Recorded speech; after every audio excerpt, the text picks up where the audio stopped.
올 초부터 코로나19가 우리 대한민국 가운데 엄습해 왔습니다. 아마도 빠른 정보를 가지고 소식을 접한 분들은 1월 달부터 아마 중국에서 그런 것들이 발원돼서 영향을 미치고 있음을 알았을 터이신데, 저는 2월 초쯤 지나서 접하게 되었습니다. 그리고 이것이 좀 심각하구나, 이게 뭐 어떤 유행병이구나, 지나가는 감기구나, 이런 것을 넘어서 이게 굉장히 심각한 질병이구나를 인지한 게 2월 중순쯤 되었습니다. 그래서 그때부터 우리 장로님들이 이거 가만두면 안 되겠다고 얘기를 하시고, 그래서 이제 심각성이 인지되고, 그러면서 이제 마스크를 쓰기 시작했고, 그리고 넷째 주에는 저희가 공동 식사를 하지를 않았습니다. 그리고 찬양대도 서지 않고, 그렇게 되면서 이게 이제 아주 일파만파 강력해지면서 3월 1일부터 3월 첫날이죠. 그때부터 저희는 방송 예배로 전환을 했습니다. 바로 저희 교회가 있는 성내동 그 옆쪽에서 확진자가 발생하고 그런 일들이 있어서 속히 이제 그렇게 진행을 하게 됐습니다. 그렇게 된 것이 약 3개월여간 12주간 방송 예배를 드리고, 이 돈천동에서 저희 아주 최소 인원, 방송 최소 인원만 모여서 예배를 드리게 되었습니다. 그러다가 지난 5월 24일이었죠. 그때 다시 공예배를 드리게 됐습니다. 코로나 이후에 다시 공예배를 드렸는데, 그때 기억이 아직도 생생합니다. 너무 오랜만에 만난 우리 성도님들, 감격하면서 눈물 흘리면서 그 감격 속에 예배를 드렸고요. 그렇게 또 한 3개월여간 이렇게 공예배로 예배를 드렸는데, 기억나시죠?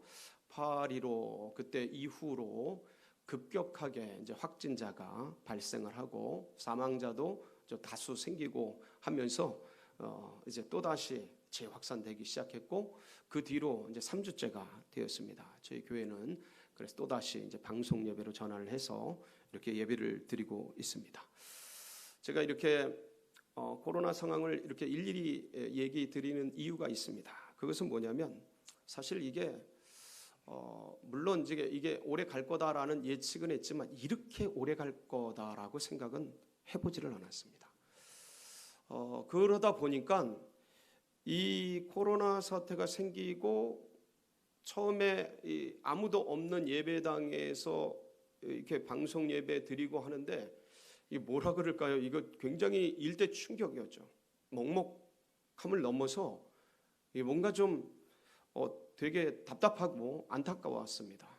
그러다가 이게 이제 몇 개월 진행이 되니까 이거 이제 금방 지나가겠지 그러면서 이제 소강 상태로 되면서 공예배를 다시 회복하면서 너무 감사한데, 또 다시 이렇게 되니까 이 사이에 어떤 마음이 생기냐면, 이제는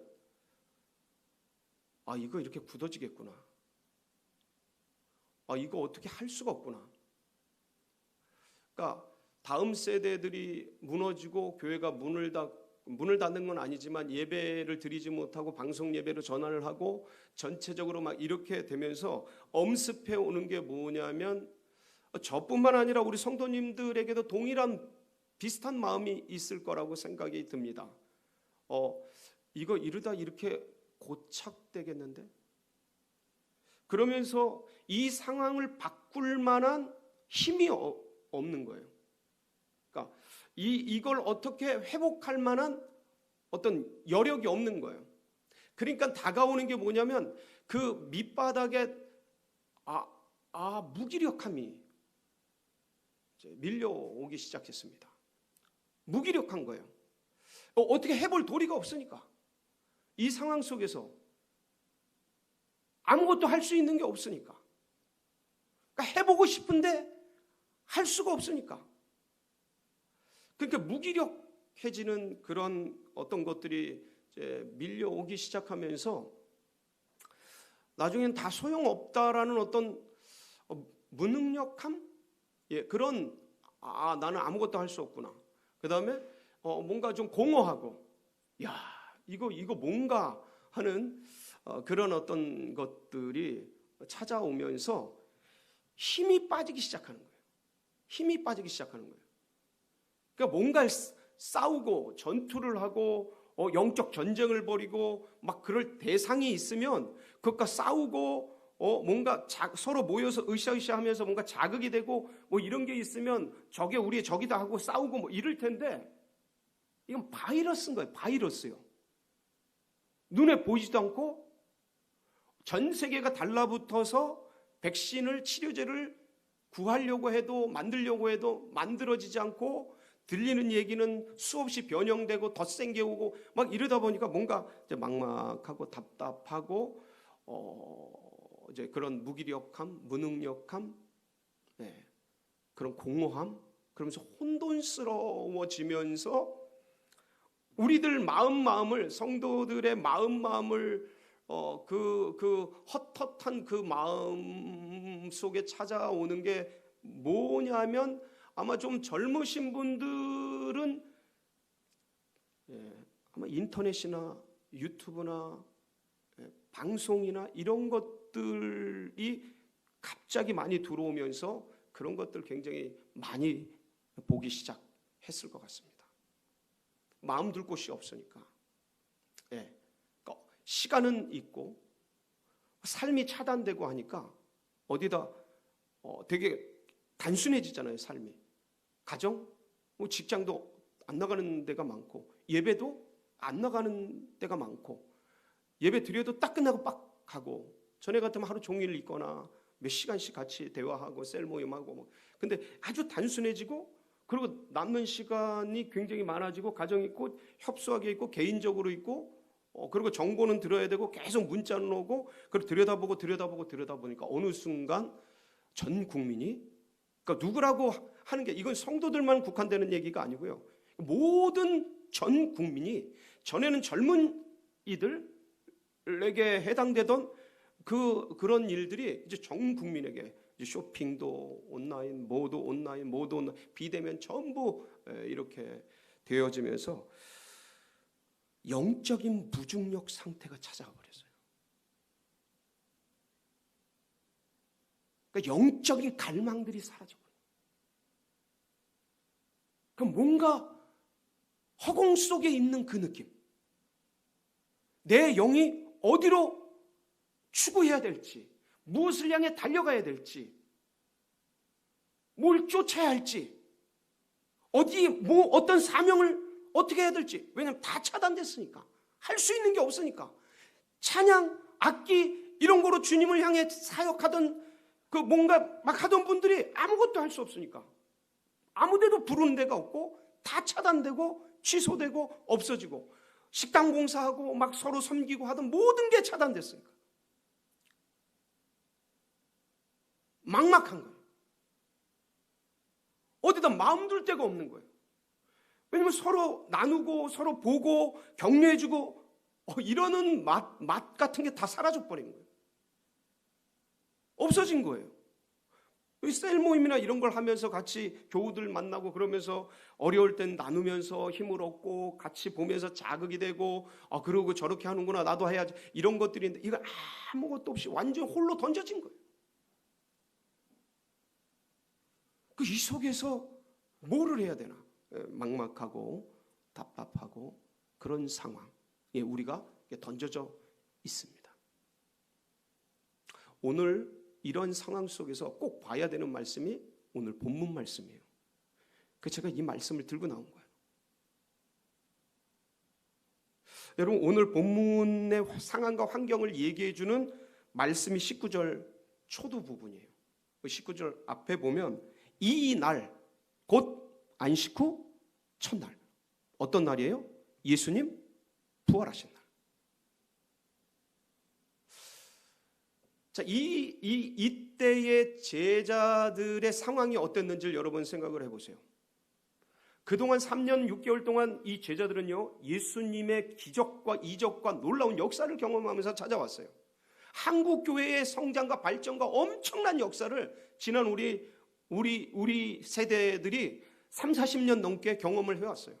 마치 그런 것처럼 3년 반 동안 예수님의 기적과 이적과 치유와 무리를 걷고 바람아 멈춰라, 그럼 바람이 멈추고, 이런 엄청 그 장님이 눈을 뜨고 문둥병자가 그 자리에서 치료되고 안진뱅이가 일어나고 이런 일들을 경험하면서 이분이 메시아고 이분이 세계를 바꾸고 이분이 이스라엘을 독립시키고 이분이 로마로부터 우리를 자유케 하고 이분이면 모든 오병이어의 기적, 칠병이어의 기적, 모든 경제 문제 해결하고 이분이면 다 된다. 이분이 이번에 올라가면 예루살렘에 올라가면 완전히 우리 이스라엘은 세계 최강대국이 되고 초인류 국가가 되고 우리는 그 좌우편에 막 그러면서 이 제자들이 올라가는 길에 네가 먼저냐 내가 먼저냐 네가 1등이냐 내가 1등이냐 막 싸우지 않습니까? 심지어 그 요한의 그 엄마가 찾아와서 예수님 좌우편에 우리 자녀들을 앉혀 주십시오라는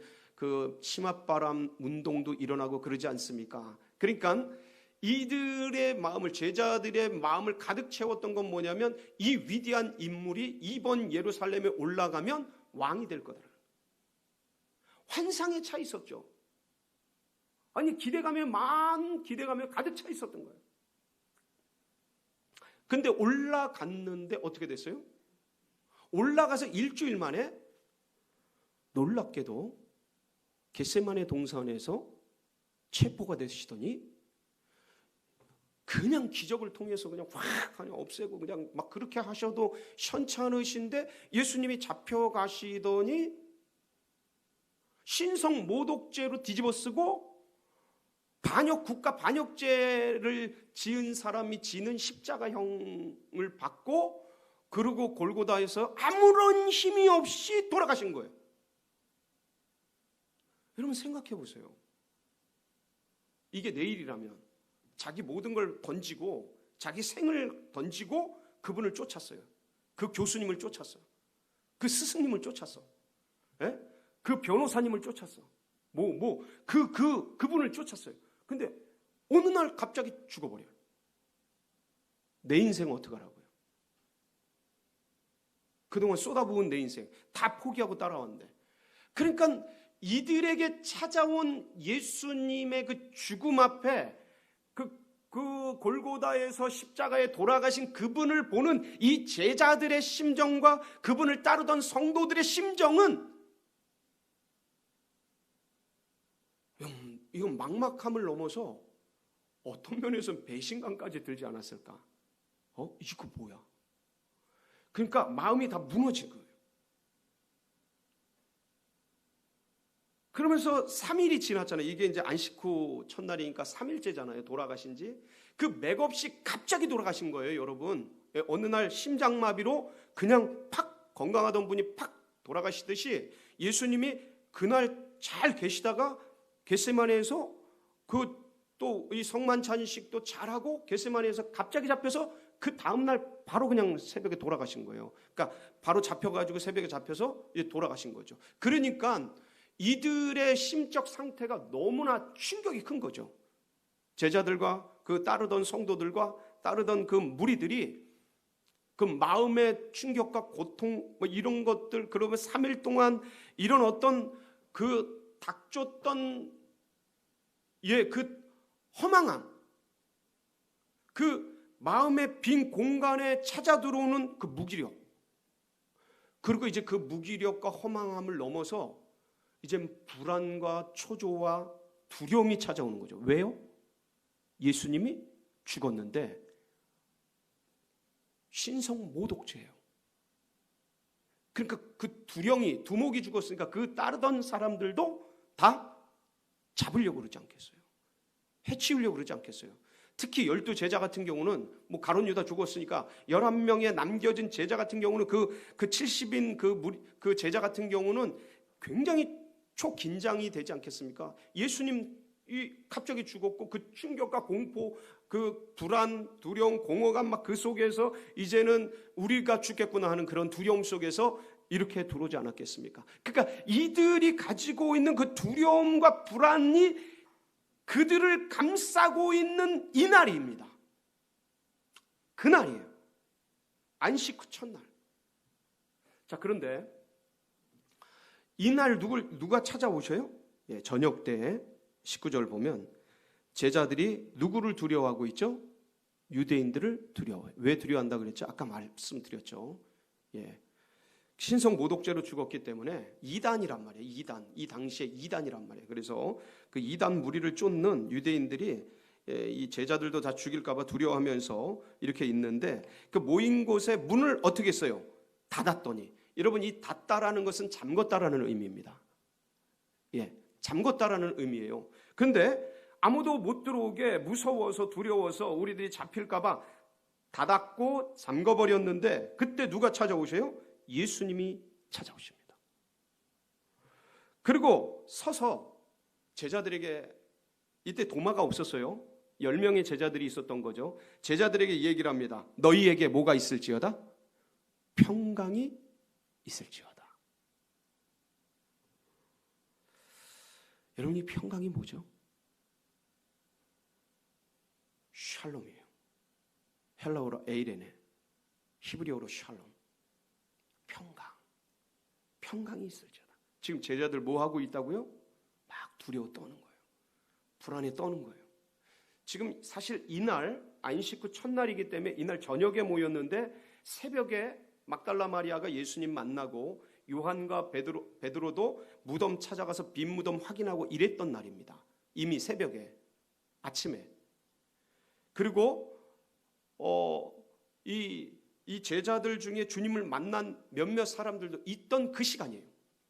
근데 그런 상태에서 예수님 부활하셨다라는 어떤 정보들을 가지고 있었던 때, 이게 믿어졌던지 안 믿어졌던지는 아무도 모르지만, 근데 분명한 것은 막달라 마리아와 여인들이 주님을 만나고, 그 다음에 베드로와 요한도 달려와서 빈 무덤을 확인하고, 그리고 여러 제자들도 그렇게 주님의 그 부활에 대한 정보를 듣고 그랬던 그 저녁, 주님이 문이 잠긴 그 공간에 찾아오신 거예요. 그러니까 부활체가요, 달라요. 육을 가지고 있는데 이 육은 우리가 생각하는 이런 물질이 아니에요.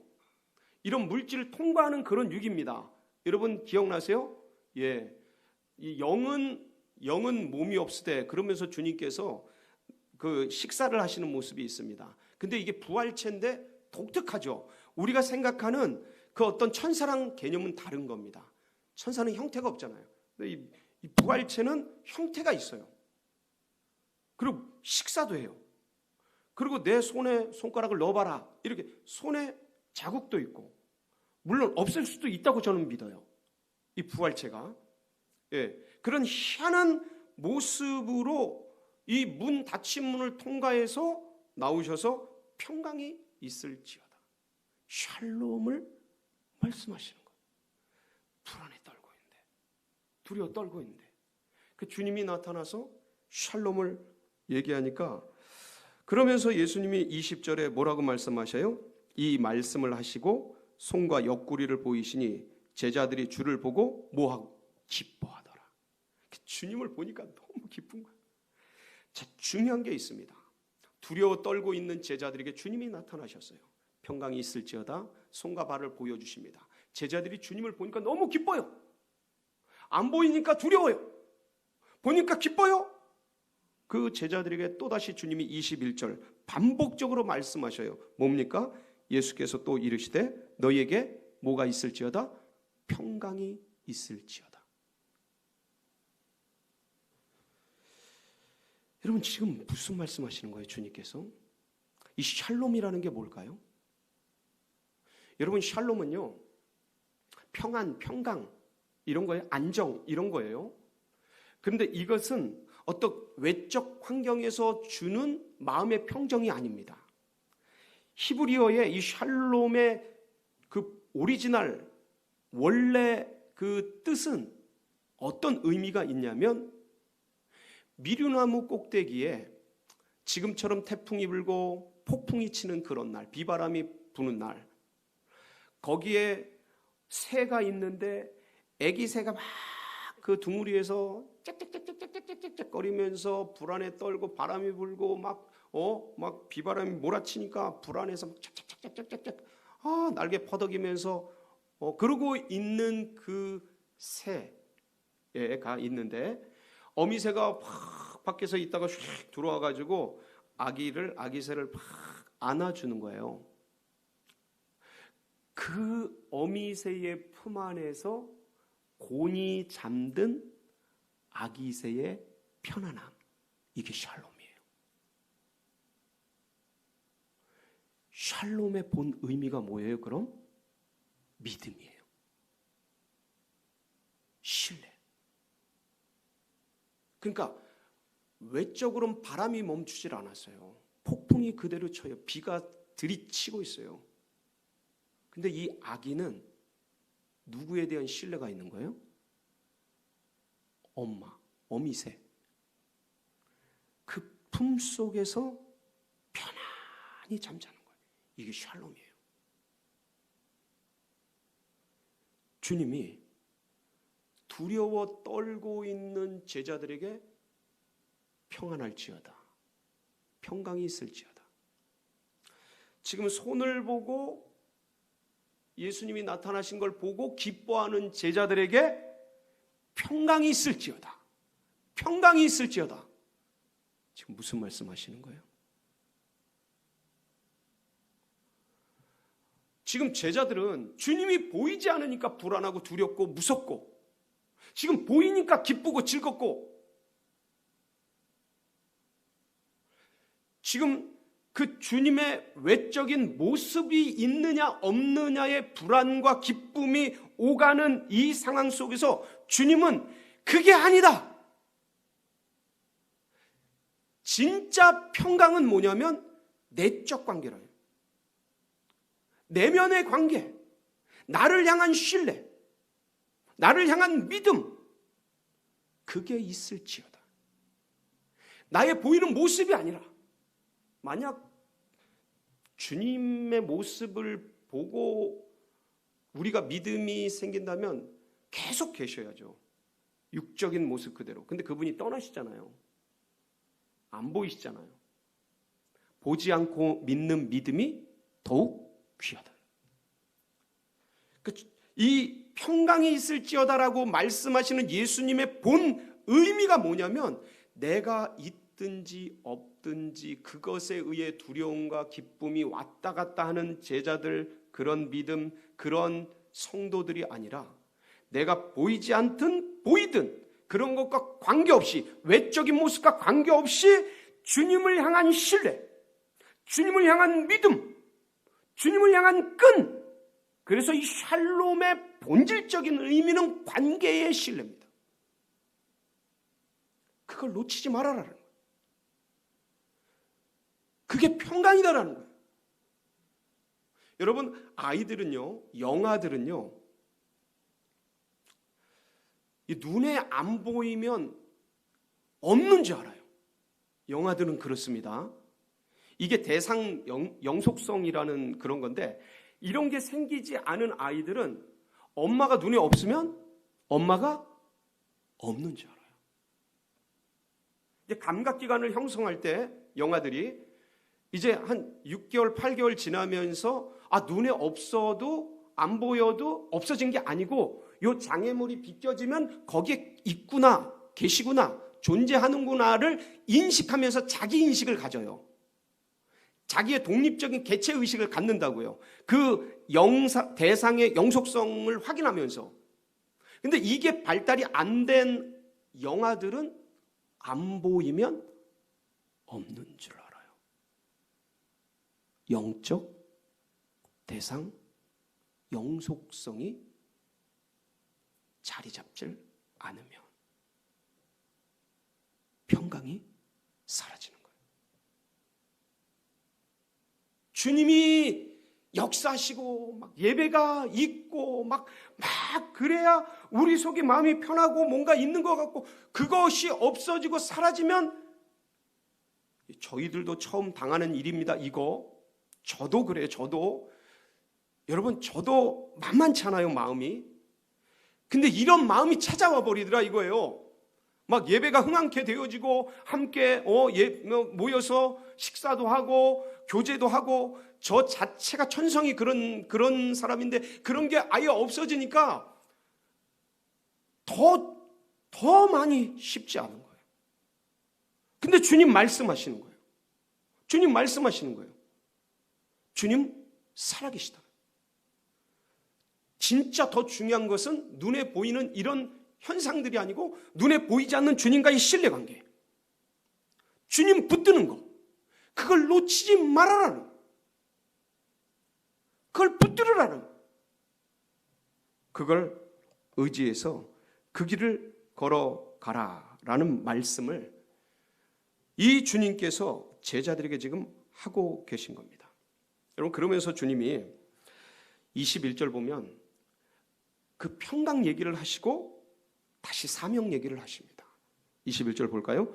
예수께서 또 이르시되 너희에게 평강이 있을지어다. 아버지께서 나를 보내신 것 같이 나도 너희를 보내노라.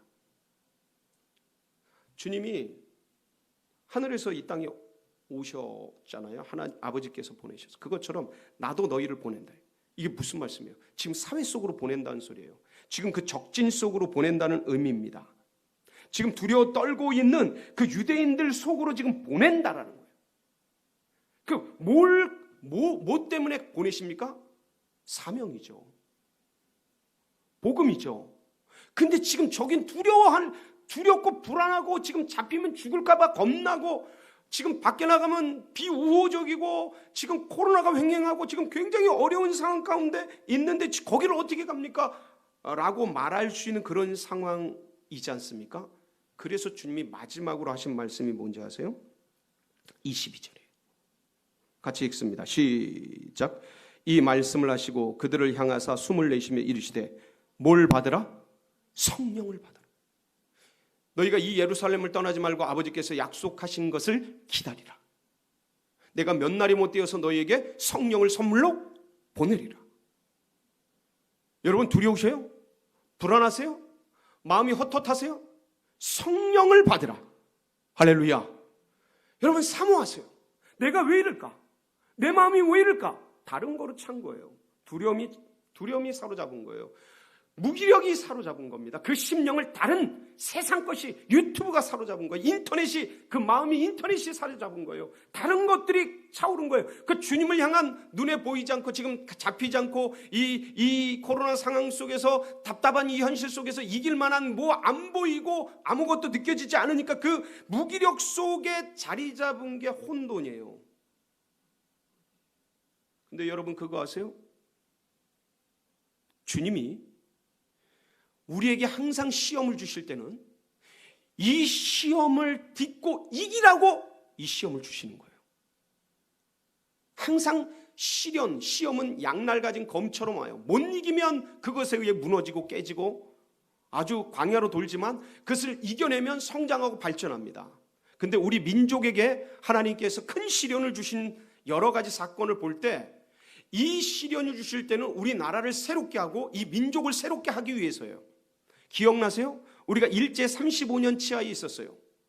그런데 이 일제 35년 치하 속에서 5,000년 종교를 기독교로 바꿔주셨어요. 그 일제 식민지 속에서 종교가 바뀌었다라는 그 혁명적인 사건이 뭐예요? 1919년 3월 1일 3.1절. 이때 기독교가 들어온 지 30년밖에 안 됐을 때예요. 유불선 5,000년에 30년 된 기독교가 나라와 민족을 바꾸는 대운동을 했어요. 종교를 바꾸셨어요. 일제치하에서. 그러니까 해방을 주시고 3년 6.25 전쟁이 오지 않았습니까? 이 피비린내 나는 6.25 전쟁을 물론 우리가 신사참배하고 그런 대가 지불이에요. 그런데 이거를 주님 앞에 기도하면서 주님 살려주세요. 다시는 안 그럴게요. 낙동강 벨트에서 주님 부르짖으면서 기도하면서 이겨냈더니 이 폐허가 돼서 마지막 인도와 같이 가난한 헐벗은 이 지구상의 가장 가난한 나라를 주님께서 이후에 전쟁 뒤에 기적같이 한강의 기적을 만들어서 오늘날 이렇게 부강한 나라가 되는데 초석을 다 주셨어요. 잘 보세요. 일제치하에서 종교를 바꿔요. 6.25 전쟁 속에서 경제를 바꿔요. 망하는 게 아니고 바꿔요. 성장해요. 여러분 IMF 때 우리나라 굉장히 나름대로 잘 살았지만 금융이나 여러 가지가 체제가 재편되지 않았을 때입니다. 제대로 선진화되지 않았을 때. 근데 하나님이 IMF를 통해 그걸 싹 바꿔서 강대국의 면모를 일신하셨어요. 우리는 고통스럽지만 그걸 이겨냈더니 저는 이번 코로나19 이걸 이겨내면 하나님께서 이 코로나19를 우리가 잘 극복하면 이걸 왜 주셨나를 곰곰이 생각해 봤어요. G7 안에 들어갈 초인류 국가를 만들기 위해서 우리나라에게 이걸 주셨구나. 여러분, 세계가 바뀝니다. 코로나 이전으로 못 돌아간다고 말씀드렸어요, 처음부터.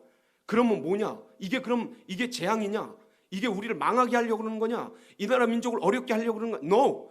이걸 통해서 하나님께서 통일 한국을 이루시고 이 코로나 이후 시대의 초강대국 G7의 일원이 되어서 우리나라가 세계 열방 가운데 하나님 살아계심을 증언하는 그런 나라 되게 하기 위해서 저는 반드시 이것이 그렇게 쓰여지게 될 것을 믿습니다. 여러분, 이 심정 가지고 이 코로나 때 주님을 꼭 붙드세요. 주님과의 신뢰를 단단히 하세요. 눈에 보이지 않는다고 두려워하고 눈에 보인다고 기뻐하는 것이 아니라 영적인 대상 영속성을 깊이 가지시고 신뢰를 가지시고, 그래서 내가 있는 거기서 주님이 나를 보고 계시고 코람데오 주님이 나와 함께 하시니 그 영적인 프로세스를 만들어서 매일매일 내 삶을 주님께 우선순위를 드리고 주님 앞에 하루하루를 주께 영광 돌리며 살아가는 그런 은혜가 있으시길 주의 이름으로 축원합니다. 함께 기도하시겠습니다.